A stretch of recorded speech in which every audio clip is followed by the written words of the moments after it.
मुंदा संतोख श्रम पत झोली, ध्यान की करें बेपूत। हिंथा काल कुवारी काया जुगत, डंडा प्रतीत। आई पंथी सगल जमाती, मन जीतै जग जीत। आदेश तिसै आदेश, आद अनील अनाद अनाहत। जुग जुग एको वेस।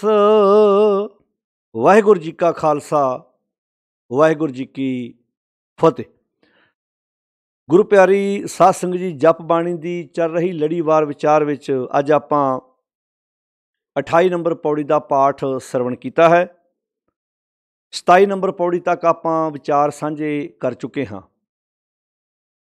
जिवें कि आपां पहलियां पौड़ियां विच समझ चुके हाँ कि गुरुदेव पिता महाराज जी ने उस मालक वाहिगुरू अकाल पुरख के हुक्म विच तुरन की जो सानू प्रेरणा बख्शिश की है, अपनी जिंदगी दे विच सचियारा बनने वास्ते, उस सचियारे का रूप बनने वास्ते जो सोहने उपदेश सानू जिंदगी विच धारण करने वास्ते गुरुदेव जी ने एडा वड्डा सानू गुरबाणी का खजाना बख्शिश किया है। आपां एक चीज़ महसूस कर रहे हैं कि गुरुदेव जी ने कली कली पौड़ी विच साड़ी जिंदगी की जिहड़ी नींह है इनू इन्ना मजबूत किया है कि जिहड़े लोग उस मालक दियां नज़रां च प्रवान होर लई तरह तरह के कर्म कांड कर रहे सी, उन्हां कर्म कांडां का जिक्र भी किया है कि किवें लोग उन्हां कर्म कांडां नूं करदिआं होइआं अपनी जिंदगी का कीमती समा अजाई गवा रहे सन, ते नाल ये भी समझाया कि असीं जिंदगी नूं खूबसूरत किवें बनाउणा है ते किवें असीं उस सच्चे दा रूप बनना है। ये जिहड़ी पौड़ी जिसका आपां हुणे ही पाठ सरवण किया है 28 नंबर, इस पौड़ी विच गुरुदेव जी ने उन्हां चिन्हां दा नाम लिया जिहड़े चिन्ह जोगी लोग अपने तन उत्ते धारण करते हैं। भावें का गुरुदेव जी ने पहलियां पौड़ियां विच भी विचार साडी जिंदगी दे विच जो उतरा चढ़ा आए उन्हां नूं सौखे तरीके नाल हल करने वास्ते उपदेश बख्शिश किया है, पर जिहड़ी ये 28 ਅਤੇ 29 नंबर दो पौड़ियां ने इकट्ठियां ही भावें शब्द विच जोगियां नाल संबंधित ने, क्योंकि इहदे विच मुंदरां दी गल है, श्रम पत्र की गल है, गोदड़ी की गल है, अगे जाके 29 नंबर पौड़ी विच जिहड़े जोगी लोग चूरमा मनते हैं उहदी गल है, पर गुरुदेव जी ने समझाया समुची मानवता नूं है।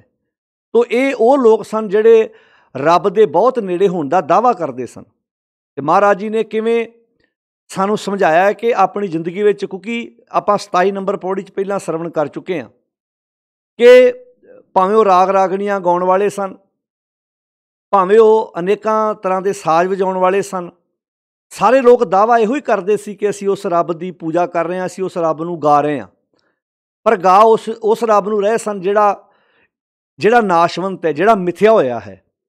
ते गुरुदेव जी ने वो सारी गल कह दी भी सही तुदनों गावन जो तुद भावन रते तेरे भगत रसाले, भी असल विच गाउणा उन्हां दा प्रवान है जिहड़े हे मालिक जी तुहानूं भाग है।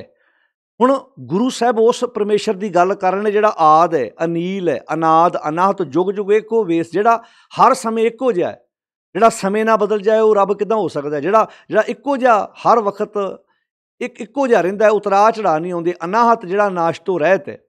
पर इत्थे उन्हां नूं मन्निया गया जिहड़े कदी आए भी ते चले भी गए, जुगां जुगां के राजे किए गावें कर अवतारी। तां ही पातशाह जी ने इन्हां पौड़ियां विच जिहड़ी विचार बख्शिश कीती, आपां अखीरलियां तुकां तो गल आरंभ करदे हां कि आदेश तिसै आदेश, आदेश का अर्थ है नमस्कार। हे भाई उस मालक नूं नमस्कार करो, आदेश तिसै आदेश, उस मालक अगे सिर झुकाओ, किहदे अगे, उहदे अगे गुण दस्से आद, जिहड़ा आद तो है, मुढ़ तो है, अनील, अनील का अर्थ है जिहड़ा दाग रहत है, पर इत्थे उन्हां नूं भी रब मन्निया गया जिहड़े जिन्हां दा जीवन दाग नाल भरिया पिया सी, जिन्हां ते कई प्रकार के इल्जाम ते कलंक लगे। कहण लगे आद अनील अनाद, अनाद का अर्थ की है जिहदा मुढ़ कोई नहीं, भाव हमेशा हर समय, जिहड़ा आद सच जुगाद सच, उहनूं नमस्कार करो। आद अनील अनाद अनाहत, अनाहत का अर्थ की है हत्या तो रहत है, जिहड़ा नाश तो रहत है, ते जुग जुग, जुग जुग का अर्थ है हर समय हर वक्त, जुग जुग एको वेस, जिहड़ा हर समय एको जिहा है। असीं उहदे नाल जुड़ीए जिहड़ा हमेशा हर वक्त हर समय इक्को जिहा संसार ते, भाव साडी जिंदगी नूं उच्चा चुकण वास्ते जो ज्ञान सतगुर ने बख्शिश कीता है, कहंदे उहदे नाल सांझ पा ਜਿਹੜਾ ਆਦ ਸੱਚ ਹੈ, ਜੁਗਾਦ ਸੱਚ ਹੈ। ਤੋ ਗੁਰਦੇਵ ਪਿਤਾ ਮਹਾਰਾਜ ਇਸ ਪੌੜੀ ਦੁਆਰਾ ਸਾਨੂੰ ਬੜੀਆਂ ਪਿਆਰੀਆਂ ਸਿੱਖਿਆਵਾਂ ਦੇ ਰਹੇ ਨੇ ਕਿ ਜੋਗੀ ਲੋਕ ਕਿਵੇਂ ਆਪਣੇ ਤਨ ਦੇ ਉੱਤੇ ਕੰਨਾਂ 'ਚ ਮੁੰਦਰਾਂ ਪਾਉਂਦੇ ਸਨ, ਹੱਥ ਵਿੱਚ ਡੰਡਾ ਰੱਖਦੇ ਸਨ, ਸਰੀਰ 'ਤੇ ਸੁਆਹ ਮਲਦੇ ਸਨ। ਅਤੇ ਮਹਾਰਾਜ ਨੇ ਭਾਵੇਂ ਇਹ ਸ਼ਬਦ ਜੋਗੀਆਂ ਨੂੰ ਸੰਬੋਧਨ ਨੇ, ਜਿਵੇਂ ਆਪਾਂ ਗੁਰਬਾਣੀ ਵਿੱਚ ਸ਼ਬਦ ਪੜ੍ਹਦੇ ਹਾਂ ਕਿ ਗੁੜ ਕਰ ਗਿਆਨ ਧਿਆਨ ਕਰ ਧਾਵੇ, ਇਕੱਲੇ ਜੋਗੀ ਲੋਕ ਹੀ ਸ਼ਰਾਬ ਥੋੜ੍ਹਾ ਪੀਂਦੇ ਨੇ। ਸ਼ਰਾਬ ਤੇ ਆਮ ਸਾਡੇ ਸਮਾਜ ਵਿੱਚ ਕਈ ਲੋਕ ਪੀਂਦੇ ਨੇ, ਪਰ ਕਹੋ ਨਾਨਕ ਸੁਣ ਭਰਥਰ ਜੋਗੀ ਖੀਵਾ ਅੰਮ੍ਰਿਤ ਧਾਰਿਆ। ਇੰਝ ਲੱਗਦਾ ਜਿਵੇਂ ਇਕੱਲੇ ਜੋਗੀਆਂ ਨਾਲ ਹੀ ਇਹ ਗੱਲ ਹੋ ਰਹੀ ਹੈ। ਪਾਤਰ ਜੋਗੀ ਨੂੰ ਬਣਾ ਕੇ ਗੱਲ ਸਮੁੱਚੀ ਮਾਨਵਤਾ ਨਾਲ ਕੀਤੀ ਵੀ ਨਸ਼ਾ ਹਰ ਇੱਕ ਵਾਸਤੇ ਨੁਕਸਾਨਦਾਇਕ ਹੈ। ਜੇ ਪੀਣਾ ਹੀ ਹੈ ਤੇ ਗੁੜ ਕਰ ਗਿਆਨ ਧਿਆਨ ਕਰ ਧਾਵੇ, ਉਹ ਨਸ਼ਾ ਪੀਓ ਜਿਹੜਾ ਤੁਹਾਡੇ ਅੰਦਰ ਹੀ ਪਿਆ ਹੋਇਆ।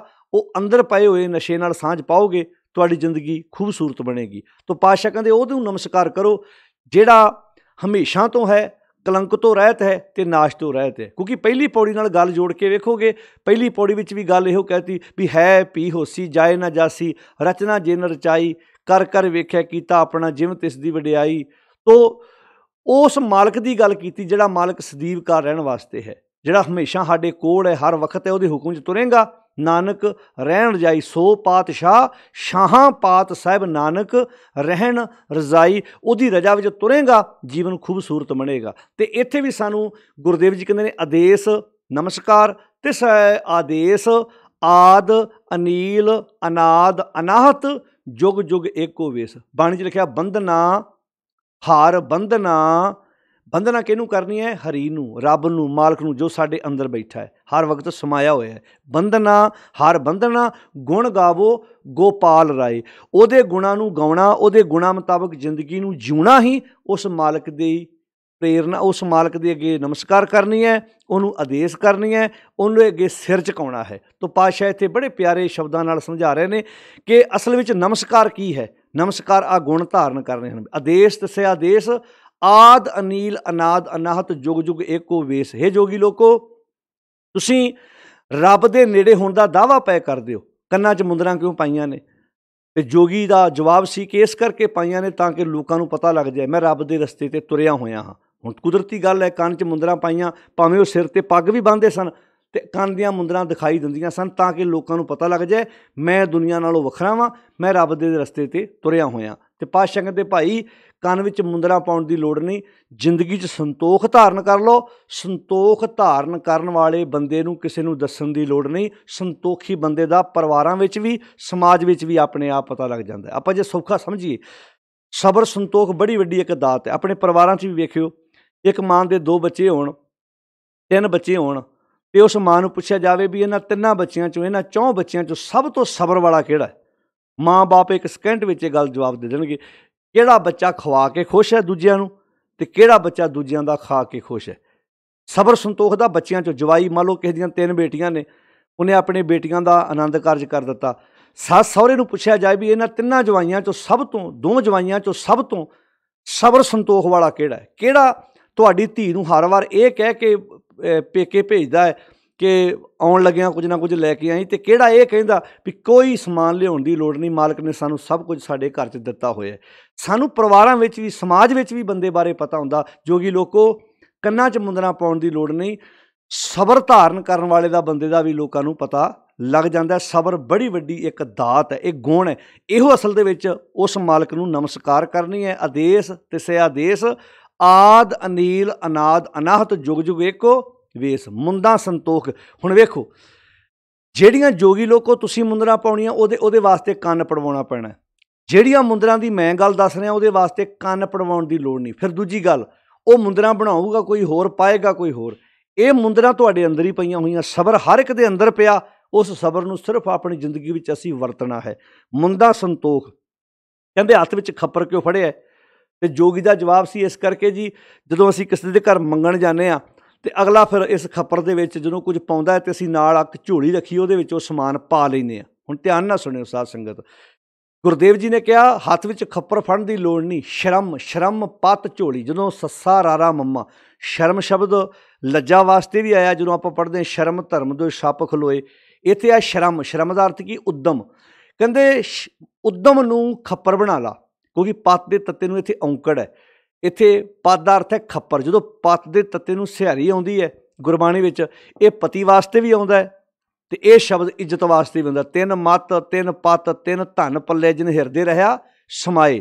ਇਹ ਜਿਹੜੇ ਬਾਣੀ ਸਮਝ ਕੇ ਪੜ੍ਹਨ ਵਾਲੇ ਸਰੋਤੇ ਨੇ, ਜਦੋਂ ਪੱਤ ਦਾ ਤੱਤਾ ਮੁਕਤਾ ਹੁੰਦਾ ਹੈ, ਇਹ ਪੱਤਰਾਂ ਵਾਸਤੇ ਪੱਬਣ ਕੇਰੇ ਪੱਤ ਜਿਉ, ਉੱਥੇ ਤੱਤੇ ਨੂੰ ਕੋਈ ਮਾਤਰਾ ਨਹੀਂ ਲੱਗੀ, ਉੱਥੇ ਪਦ ਦਾ ਅਰਥ ਹੈ ਪੱਤਰ, ਬਹੁਵਚਨ ਹੈ। ਤੋ ਜਦੋਂ ਤੱਤੇ ਨੂੰ ਔਂਕੜ ਆਏਗਾ, ਹੁਣ ਪੜ੍ਹਿਆ ਆਪਾਂ ਤਿੰਨਾਂ ਨੂੰ ਪੱਤ ਹੀ ਹੈ, ਨਾ ਸਿਹਾਰੀ ਬੋਲਣ ਚਾਹੀਏ ਨਾ ਔਂਕੜ ਬੋਲਣ ਚਾਹਿਆ, ਪਰ ਤਿੰਨਾਂ ਦੇ ਅਰਥ ਵੇਖੇ ਜਾਣੇ ਨੇ ਪ੍ਰਕਰਨ ਮੁਤਾਬਕ। ਤੋ ਖੈਰ ਇਹ ਗੱਲਾਂ ਉਹਨਾਂ ਵਾਸਤੇ ਜਿਹੜੇ ਬਾਣੀ ਸਮਝ ਕੇ ਪੜ੍ਹਨ ਵਾਲੇ ਸਰੋਤੇ ਸਾਧ ਸੰਗਤ ਜੀ ਘਰਾਂ ਵਿੱਚ ਬੈਠੇ ਸਰਵਣ ਕਰ ਰਹੇ ਜੀ। ਤੋ ਪੱਤ ਸ਼ਬਦ ਤੱਤੇ ਨੂੰ ਸਿਹਾਰੀ ਹੈ, ਪ੍ਰਕਰਨ ਮੁਤਾਬਕ ਪਤੀ ਅਰਥ ਵੀ ਆਏਗਾ।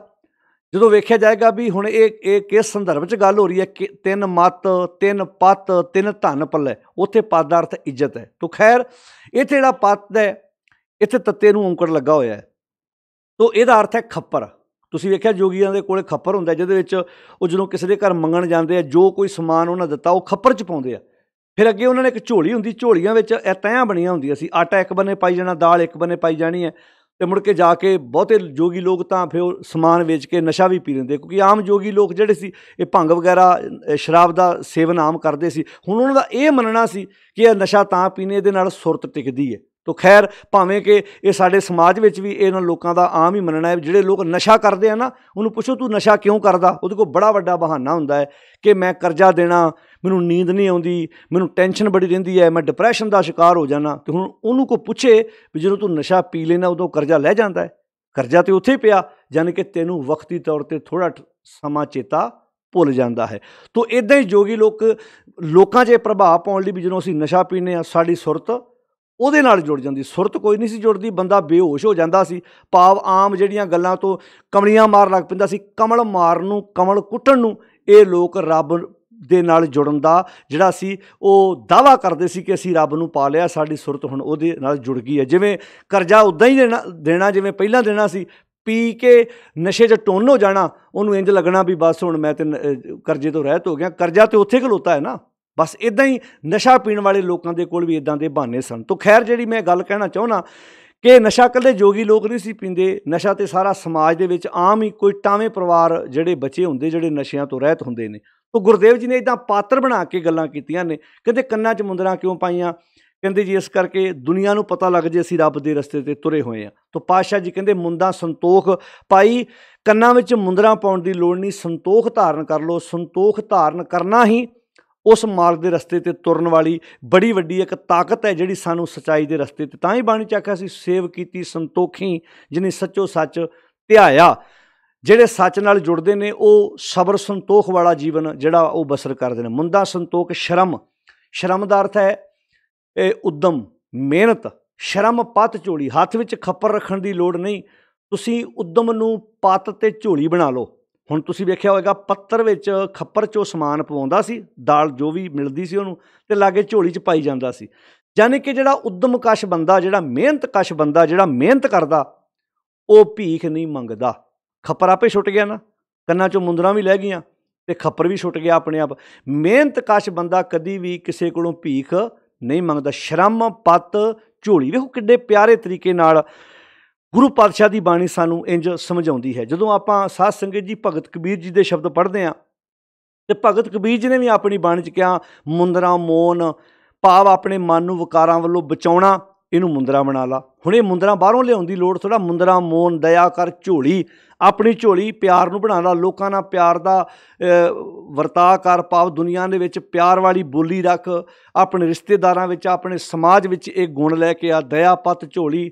ਅਤੇ ਕਿੰਨੇ ਪਿਆਰੇ ਸ਼ਬਦ ਵਰਤੇ, ਕਹਿੰਦੇ ਮੁੰਦਰਾਂ ਮੋਨ ਦਇਆ ਕਰ ਝੋਲੀ, ਪੱਤਰ ਕਾ ਕਰੋ ਵਿਚਾਰ। ਉੱਥੇ ਪੱਤਰ ਦਾ ਅਰਥ ਖੱਪਰ ਕੀ ਹੈ, ਭਾਵ ਆਪਣੀ ਜ਼ਿੰਦਗੀ 'ਚ ਸੱਚ ਦੀ ਵਿਚਾਰ ਕਰ, ਇਹ ਤੇਰੇ ਕੋਲ ਖੱਪਰ ਹੋਵੇ। ਫਿਰ ਕਹਿੰਦੇ ਖਿੰਥਾ ਇਹ ਤਨ ਸਿਉ ਆਪਣਾ, ਕਿੰਨੇ ਪਿਆਰੇ ਸ਼ਬਦ ਵਰਤੇ, ਖਿੰਥਾ ਇਹ ਤਨ ਸਿਉ ਆਪਣਾ, ਨਾਮ ਕਰੋ ਆਧਾਰ।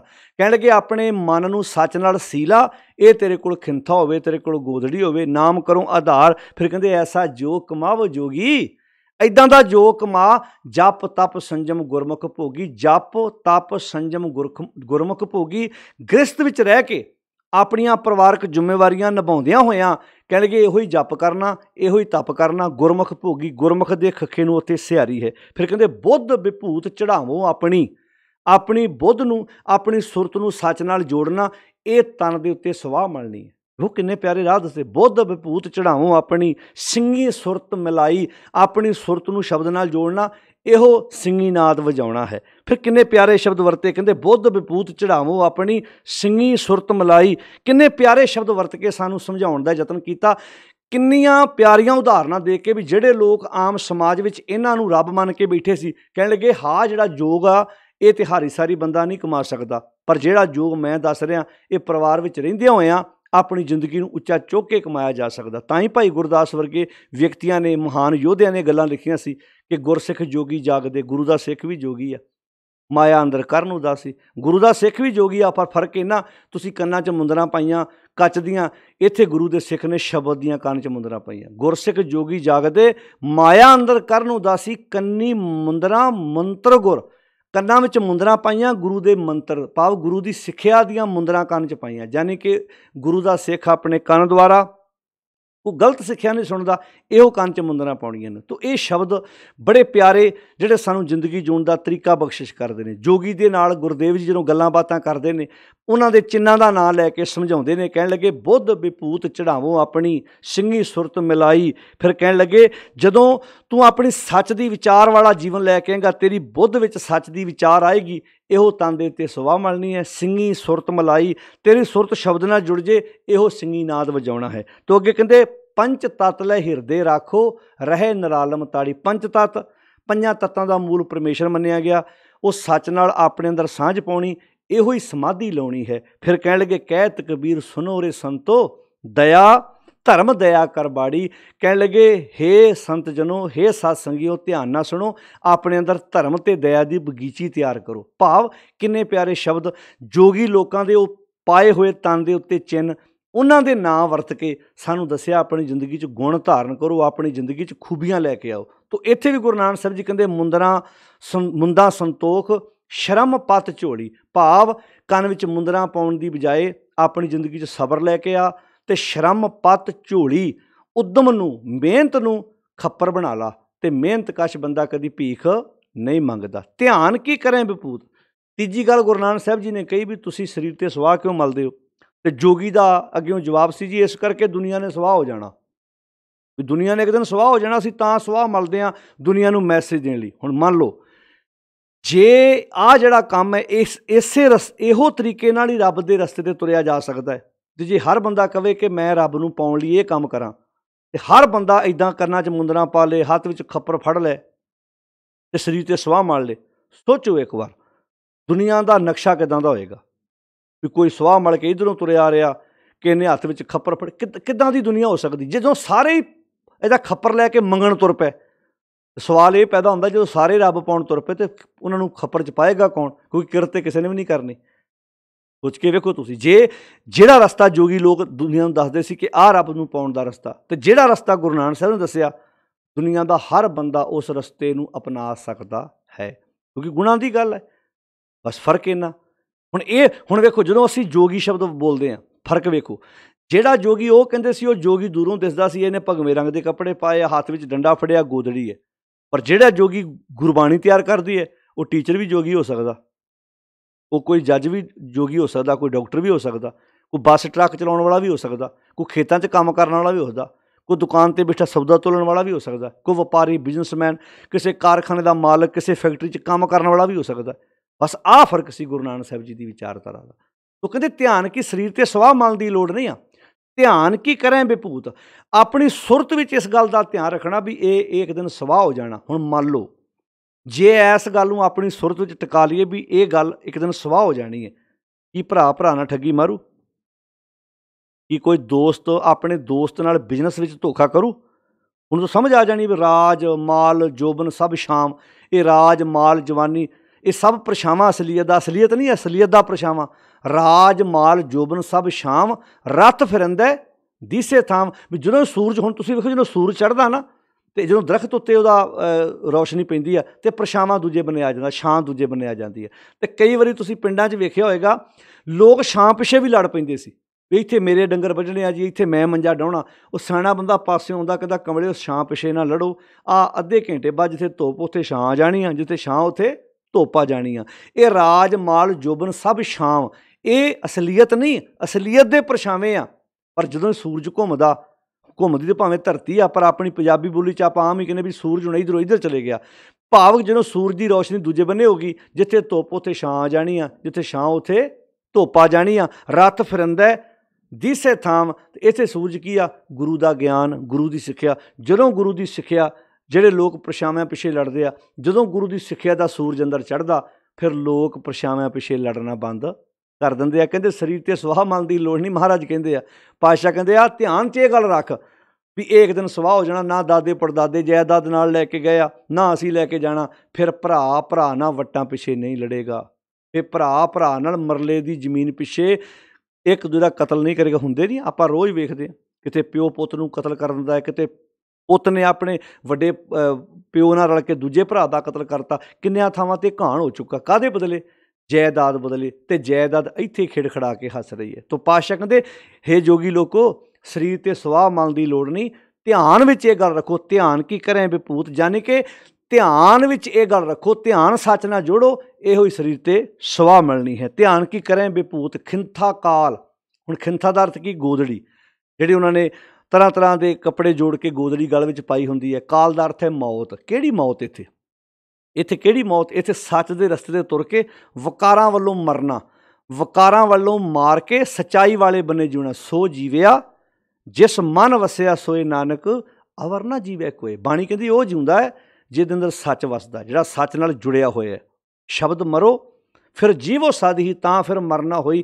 ਸ਼ਬਦ ਵਿੱਚ ਜੁੜ ਕੇ ਵਕਾਰਾਂ ਵੱਲੋਂ ਮਰਨਾ। ਜਿਵੇਂ ਗੁਰੂ ਅੰਗਦ ਸਾਹਿਬ ਜੀ ਦੇ ਜਦੋਂ ਆਪਾਂ ਸਲੋਕਾਂ ਦਾ ਪਾਠ ਕਰਦੇ ਹਾਂ, ਗੁਰੂ ਪਿਆਰੀ ਸਾਧ ਸੰਗਤ ਜੀ, ਉਹ 'ਚ ਕਹਿੰਦੇ ਨੇ ਅੱਖੀਂ ਬਾਝੋਂ ਵੇਖਣਾ। ਹੁਣ ਸੁਣਿਓ, ਅੱਖਾਂ ਤੋਂ ਬਗੈਰ ਵੇਖਣਾ, ਵਿਣ ਕੰਨਾਂ ਸੁਣਨਾ, ਕੰਨਾਂ ਤੋਂ ਬਗੈਰ ਸੁਣਨਾ, ਪੈਰਾਂ ਬਾਝੋਂ ਚੱਲਣਾ, ਵਿਣ ਹੱਥਾਂ ਕਰਨਾ, ਜੀਭੇ ਬਾਝੋਂ ਬੋਲਣਾ, ਇਉਂ ਜੀਵਤ ਮਰਨਾ। ਜਿਉਂਦੇ ਜੀ ਵਕਾਰਾਂ ਵੱਲੋਂ ਮਰੇ ਰਹਿਣਾ। ਅੱਖਾਂ ਤੋਂ ਬਗੈਰ ਵੇਖਣ ਦਾ ਭਾਵ ਕੀ ਹੈ? ਇਹਨਾਂ ਅੱਖਾਂ ਨਾਲ ਗਲਤ ਵੇਖਣਾ ਛੱਡ ਦੇਣਾ, ਅੱਖਾਂ ਤੋਂ ਬਗੈਰ ਵੇਖਣ ਦਾ ਭਾਵ ਹੈ। ਕੰਨਾਂ ਨਾਲ ਗਲਤ ਸੁਣਨਾ ਬੰਦ ਕਰ ਦੇਣਾ, ਜ਼ੁਬਾਨ ਨਾਲ ਗਲਤ ਬੋਲਣਾ ਬੰਦ ਕਰ ਦੇਣਾ, ਅਤੇ ਪੈਰਾਂ ਨਾਲ ਗਲਤ ਰਸਤੇ 'ਤੇ ਤੁਰਨਾ ਬੰਦ ਕਰ ਦੇਣਾ। ਕਿਵੇਂ? ਇਉਂ ਜੀਵਤ ਮਰਨਾ। ਹੁਣ ਜਿਵੇਂ ਮੁਰਦਾ ਹੁੰਦਾ, ਜਦੋਂ ਬੰਦੇ ਦੀ ਡੈਥ ਹੋ ਜਾਂਦੀ ਹੈ, ਉਹਨੂੰ ਆਪਾਂ ਡੈੱਡ ਬੋਡੀ ਘਰ ਲੈ ਕੇ ਆਉਂਦੇ ਹਾਂ, ਬੰਦਾ ਲੰਮਾ ਪਿਆ ਹੁੰਦਾ, ਉਹਦੇ ਸਰੀਰ ਦੇ ਅੰਗ ਤਾਂ ਹੈਗੇ ਆ ਨਾ, ਪਰ ਕੰਮ ਨਹੀਂ ਕਰ ਰਹੇ। ਅੱਖਾਂ ਹੈਗੀਆਂ ਪਰ ਵੇਖ ਨਹੀਂ ਸਕਦੀਆਂ ਅੱਜ, ਹੱਥ ਹੈਗੇ ਆ ਪਰ ਕੰਮ ਨਹੀਂ ਕਰ ਸਕਦੇ, ਪੈਰ ਹੈਗੇ ਅੱਜ ਤੁਰ ਨਹੀਂ ਸਕਦਾ। ਗੁਰਦੇਵ ਜੀ ਨੇ ਬਾਣੀ 'ਚ ਬੜਾ ਪਿਆਰਾ ਸ਼ਬਦ ਵਰਤਿਆ, ਕਹਿੰਦੇ ਅੱਖਾਂ ਤੋਂ ਬਗੈਰ ਵੇਖਣਾ। ਕਿਵੇਂ ਭਲਾ? ਪਾਵੇ ਨਾ ਅੱਖਾਂ ਨਾਲ ਗਲਤ ਵੇਖਣਾ ਬੰਦ ਕਰ ਦੇਣਾ, ਕੰਨਾਂ ਤੋਂ ਬਗੈਰ ਸੁਣਨਾ, ਜ਼ੁਬਾਨ ਤੋਂ ਬਗੈਰ ਬੋਲਣਾ, ਹੱਥਾਂ ਤੋਂ ਬਗੈਰ ਕੰਮ ਕਰਨਾ, ਅੱਖੀਂ ਬਾਝੋਂ ਵੇਖਣਾ, ਵਿਣ ਕੰਨਾਂ ਸੁਣਨਾ। ਹੁਣ ਕੰਨਾਂ ਤੋਂ ਬਗੈਰ ਕਿੱਦਾਂ ਸੁਣਿਆ ਜਾ ਸਕਦਾ? ਅੱਖਾਂ ਤੋਂ ਬਗੈਰ ਕਿੱਦਾਂ ਵੇਖਿਆ ਜਾ ਸਕਦਾ? ਇਹਦਾ ਭਾਵ ਇਹ ਹੈ, ਹੁਣ ਜਿਹੜੇ ਕਹਿੰਦੇ ਜੀ ਇਕੱਲਾ ਇਹਦਾ ਪਾਠ ਹੀ ਕਰੋ, ਅਰਥਾਂ ਦੀ ਅਤੇ ਭਾਵ ਅਰਥਾਂ ਦੀ ਵਿਆਖਿਆ ਦੀ ਲੋੜ ਨਹੀਂ। ਹੁਣ ਉਹਨਾਂ ਨੂੰ ਪੁੱਛੋ ਜੀ ਅੱਖਾਂ ਤੋਂ ਬਗੈਰ ਕਿੱਦਾਂ ਵੇਖੋਗੇ, ਪੈਰਾਂ ਤੋਂ ਬਗੈਰ ਕਿੱਦਾਂ ਤੁਰੋਗੇ, ਹੱਥਾਂ ਤੋਂ ਬਗੈਰ ਕਿੱਦਾਂ ਕੰਮ ਕਰੋਗੇ? ਹੁਣ ਇਹ ਉਹ ਸ਼ਬਦ ਨੇ ਜਿਨ੍ਹਾਂ ਦੇ ਸੰਪਟ ਪਾਠ 'ਤੇ ਕੋਤਰੀਆਂ ਹੋ ਰਹੀਆਂ ਨੇ, ਜਿਨ੍ਹਾਂ ਦੇ ਇੱਕ ਪਾਠ ਦਾ ਭੋਗ ਪੈਂਦਾ ਦੂਜਾ ਸ਼ੁਰੂ ਹੋ ਜਾਂਦਾ। ਕਾਸ਼ ਕਿਤੇ ਅਸੀਂ ਗੁਰੂ ਸਾਹਿਬ ਦੇ ਇਹਨਾਂ ਪਵਿੱਤਰ ਬਚਨਾਂ ਨੂੰ ਸਮਝਿਆ ਅਤੇ ਵਿਚਾਰਿਆ ਹੁੰਦਾ। ਅੱਖੀਂ ਬਾਝੋਂ ਵੇਖਣਾ, ਅੱਖਾਂ ਤੋਂ ਬਗੈਰ ਵੇਖਣ ਦਾ ਭਾਵ ਹੈ ਇਹਨਾਂ ਅੱਖਾਂ ਨਾਲ ਗਲਤ ਵੇਖਣਾ ਬੰਦ ਕਰ ਦੇ। ਵਿਣ ਕੰਨਾਂ ਸੁਣਨਾ, ਬਿਨਾਂ ਕੰਨਾਂ ਤੋਂ ਸੁਣਨ ਦਾ ਭਾਵ ਹੈ ਇਹਨਾਂ ਕੰਨਾਂ ਨਾਲ ਗਲਤ ਸੁਣਨਾ ਬੰਦ ਕਰ ਦੇ। ਜੀਭੇ ਬਾਝੋਂ ਬੋਲਣਾ, ਜ਼ੁਬਾਨ ਤੋਂ ਬਗੈਰ ਬੋਲਣ ਦਾ ਭਾਵ ਹੈ ਇਸ ਜ਼ੁਬਾਨ ਨਾਲ ਗਲਤ ਬੋਲਣਾ ਬੰਦ ਕਰ ਦੇ। ਵਿਣ ਹੱਥਾਂ ਕਰਨਾ, ਬਿਨਾਂ ਹੱਥਾਂ ਤੋਂ ਕੰਮ ਕਰਨ ਦਾ ਭਾਵ ਇਹਨਾਂ ਹੱਥਾਂ ਨਾਲ ਗਲਤ ਕੰਮ ਕਰਨਾ ਬੰਦ ਕਰ ਦੇ। ਪੈਰਾਂ ਨਾਲ ਗਲਤ ਰਸਤੇ ਤੁਰਨਾ ਬੰਦ ਕਰ ਦੇ। ਤੋ ਕਿੰਨੇ ਪਿਆਰੇ ਸ਼ਬਦ ਵਰਤੇ। ਅੱਖੀਂ ਬਾਝੋਂ ਵੇਖਣਾ, ਵਿਣ ਕੰਨਾਂ ਸੁਣਨਾ, ਪੈਰਾਂ ਬਾਝੋਂ ਚੱਲਣਾ, ਵਿਣ ਹੱਥਾਂ ਕਰਨਾ, ਜੀਭੇ ਬਾਝੋਂ ਬੋਲਣਾ, ਜ਼ੁਬਾਨ ਤੋਂ ਬਗੈਰ ਬੋਲਣਾ ਸ਼ੁਰੂ ਕਰ ਦੇ। ਭਾਵ ਇਸ ਜ਼ੁਬਾਨ ਨਾਲ ਗਲਤ ਬੋਲਣਾ ਬੰਦ ਕਰ ਦੇ। ਨਾਨਕ ਹੁਕਮ ਪਛਾਣ ਕੇ ਤੋ ਖਸਮੇ ਮਿਲਣਾ। ਤੋ ਖਸਮ ਨੂੰ ਮਿਲਣ ਦਾ ਕੀ ਭਾਵ ਹੈ? ਆਪਣੀ ਜ਼ਿੰਦਗੀ ਦੇ ਵਿੱਚ ਸੱਚ ਦੀ ਵਿਚਾਰ ਲੈ ਕੇ ਆ। ਅੱਖੀਂ ਬਾਝੋਂ ਵੇਖਣਾ, ਵਿਣ ਕੰਨਾਂ ਸੁਣਨਾ, ਪੈਰਾਂ ਬਾਝੋਂ ਚੱਲਣਾ, ਵਿਣ ਹੱਥਾਂ ਕਰਨਾ, ਜੀਭੇ ਬਾਝੋਂ ਬੋਲਣਾ, ਇਉਂ ਜੀਵਤ ਮਰਨਾ। ਖਿੰਥਾ ਕਾਲ, ਕਿਹੜੀ ਮੌਤ? ਆਪਣੇ ਆਪ ਨੂੰ ਵਕਾਰਾਂ ਵੱਲੋਂ ਮਾਰ ਦੇਣਾ। ਇਸ ਮੌਤ ਨੂੰ ਹਮੇਸ਼ਾ ਆਪਣੀ ਜ਼ਿੰਦਗੀ 'ਚ ਗੋਦੜੀ ਬਣਾ ਕੇ ਰੱਖ, ਗੋਦੜੀ ਬਣਾ ਕੇ ਰੱਖ। ਚੇਤਾ ਰੱਖ ਕਿ ਮੈਂ ਬੁਰਿਆਂ ਕੰਮਾਂ ਵੱਲੋਂ ਮਰ ਕੇ ਸੱਚਾਈ ਵਾਲੇ ਬੰਨੇ ਆਪਣਾ ਜੀਵਨ ਲੈ ਕੇ ਆਉਣਾ, ਮੈਂ ਸੱਚ ਦੇ ਰਸਤੇ 'ਤੇ ਤੁਰਨਾ। ਖਿੰਥਾ ਕਾਲ, ਅੱਗੇ ਸ਼ਬਦ ਆਇਆ ਕੁਆਰੀ ਕਾਇਆ ਜੁਗਤ, ਇੱਥੇ ਕੌਮਾ ਲੱਗਣਾ, ਵਿਸ਼ਰਾਮ ਇੱਥੇ ਲੱਗਣਾ। ਕੁਆਰੀ ਕਾਇਆ ਜੁਗਤ, ਆਮ ਅਸੀਂ ਲਾਉਂਦੇ ਹਾਂ ਖਿੰਥਾ ਕਾਲ, ਕੁਆਰੀ ਕਾਇਆ ਜੁਗਤ ਡੰਡਾ ਪ੍ਰਤੀਤ। ਤੋ ਗੱਲ ਅਸਲ ਤਾਂ ਕਲੀਅਰ ਹੋ ਜਾਏਗੀ। ਖਿੰਥਾ ਕਾਲ, ਕੁਆਰੀ ਕਾਇਆ ਜੁਗਤ, ਜੁਗਤ 'ਤੇ ਆਣ ਕੇ ਵਿਸ਼ਰਾਮ ਲੱਗਣਾ ਹੈ, ਅਤੇ ਡੰਡਾ ਪ੍ਰਤੀਤ ਵੱਖਰਾ ਹੈ। ਕਿਉਂਕਿ ਇਹ ਇਕੱਲੇ ਉਹ ਚਿੰਨ੍ਹ ਨੇ ਜਿਹੜੇ ਜੋਗੀ ਲੋਕ ਆਪਣੇ ਕੋਲ ਰੱਖਦੇ ਸੀ ਹਮੇਸ਼ਾ, ਅਤੇ ਲੋਕਾਂ 'ਤੇ ਇਹ ਪ੍ਰਭਾਵ ਪਾਉਂਦੇ ਸੀ ਅਸੀਂ ਰੱਬ ਦੇ ਰਸਤੇ 'ਤੇ ਤੁਰੇ ਹੋਏ ਹਾਂ। ਤੇ ਪਾਤਸ਼ਾਹ ਕਹਿੰਦੇ ਨੇ ਕੁਆਰੀ ਕਾਇਆ ਜੁਗਤ, ਭਾਵ ਆਪਣੀ ਕਾਇਆ ਨੂੰ ਕੁਆਰਾ ਰੱਖਣਾ। ਹੁਣ ਇਹ ਕੁਆਰਾ ਸ਼ਬਦ ਤੁਸੀਂ ਵੇਖਿਆ, ਜਿਸ ਲੜਕੀ ਦਾ ਲੜਕੇ ਦਾ ਆਨੰਦ ਕਾਰਜ ਨਾ ਹੋਇਆ ਹੋਵੇ, ਆਮ ਹੀ ਕਿਹਾ ਜਾਂਦਾ ਅਜੇ ਲੜਕੀ ਕੁਆਰੀ ਹੈ, ਲੜਕਾ ਕੁਆਰਾ ਹੈ, ਇਹ ਤਨ ਦੀ ਗੱਲ ਹੈ। ਇੱਥੇ ਮਨ ਨੂੰ ਕੁਆਰੇ ਰੱਖਣ ਦਾ ਅਰਥ ਵਾ ਇਸ ਮਨ ਨੂੰ ਬੁਰਾਈ ਤੋਂ ਬਚਾ ਕੇ ਰੱਖਣਾ। ਕੁਆਰੀ ਕਾਇਆ ਜੁਗਤ, ਆਪਣੀ ਕਾਇਆ ਨੂੰ ਬੁਰਾਈ ਤੋਂ ਬਚਾ ਕੇ ਰੱਖਣਾ, ਵਕਾਰਾਂ ਤੋਂ ਬਚਾ ਕੇ ਰੱਖਣਾ। ਇਹ ਜੋਗ ਦੀ ਜੁਗਤੀ ਬਣਾ ਜੋਗੀ। ਕੁਆਰੀ ਕਾਇਆ ਜੁਗਤ ਤੇ ਡੰਡਾ ਪ੍ਰਤੀਤ, ਪ੍ਰਤੀਤ ਕਹਿੰਦੇ ਭਰੋਸੇ ਨੂੰ, ਵਿਸ਼ਵਾਸ ਨੂੰ। ਆਪਣੀ ਜ਼ਿੰਦਗੀ 'ਚ ਭਰੋਸਾ ਲੈ ਕੇ ਆ, ਵਿਸ਼ਵਾਸ ਲੈ ਕੇ ਆ, ਇਹ ਡੰਡਾ ਬਣਾ ਲਾ।